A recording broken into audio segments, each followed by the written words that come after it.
Early the next morning, Fiona walked down a rutted country lane into Timtree Corners.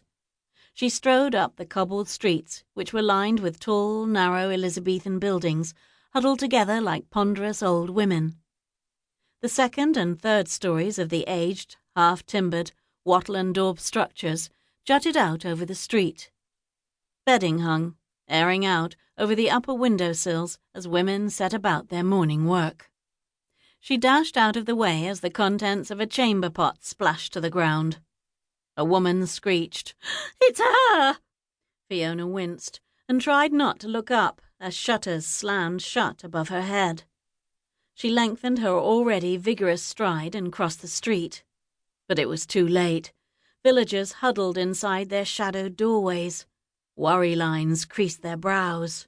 The bootmaker hung out his closed placard as she approached. Doors shut.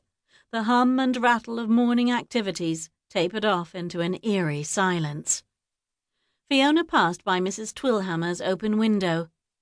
Nearly deaf, the old woman's voice carried like a foghorn through the hushed streets. "Such a pity! No matter where she goes, folks do stumble and fall. Table and chairs break into pieces, and I suspect the milk turns sour. The dear girl is well and truly cursed." "A pity," Mrs. Twillhammer's sister agreed, loud enough for her deaf sister to hear. "Especially with her being such a pretty lass and all." Fiona hesitated, slowing her steps, knowing she shouldn't listen, but unable to stop herself. "Why, only last month Squire Thurgood's wife told me her expensive new soup tureen, shaped exactly like a gigantic cabbage, slipped straight out of the footman's fingers on the very day, mind you, that Miss Fiona Hawthorn came calling." Mrs. Twillhammer gasped. "No!" "Oh, yes, terrible. It was simply terrible.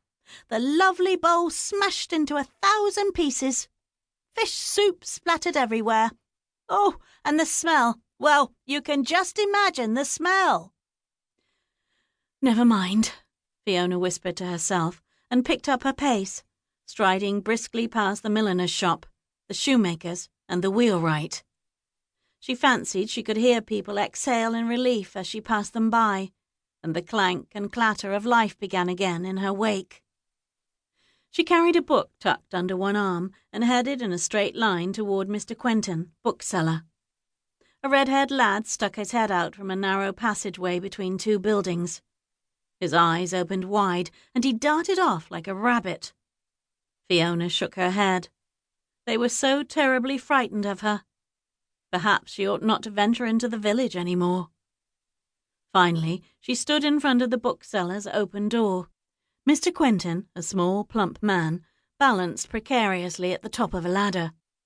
Fiona watched from the doorway, reluctant to enter the shop while he was perched in such a hazardous position. He slowly, cautiously, reached out to place a large volume on the top shelf of his floor-to-ceiling bookcases. At that perilous instant, the red-haired boy flung open the rear door and burst into the shop. "Grandfer!" shouted his young grandson. "She's coming here! That Miss Hawthorn, what has a curse, is coming here!"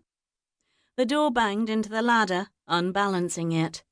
Mr. Quentin flapped wildly at the air for balance. The lad spun around just in time to see his grandfather frantically waving a book in one hand and gripping the falling ladder with the other.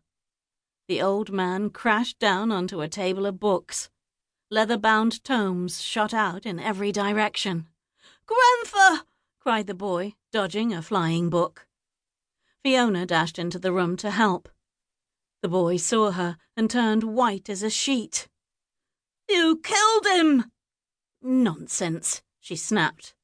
But Mr. Quentin lay motionless in a contorted heap on the book table. She leaned close to listen for sounds of life. His chest quivered as he sucked in a breath with a huge, spasmodic gasp. Struggling back to consciousness, his eyelids fluttered and he blinked up at Fiona, who hovered above him. "'Pon my word," he exclaimed. "I've gone to heaven." "Oh no, Mr. Quentin, you are still quite on the earth." Fiona smiled, found his broken spectacles.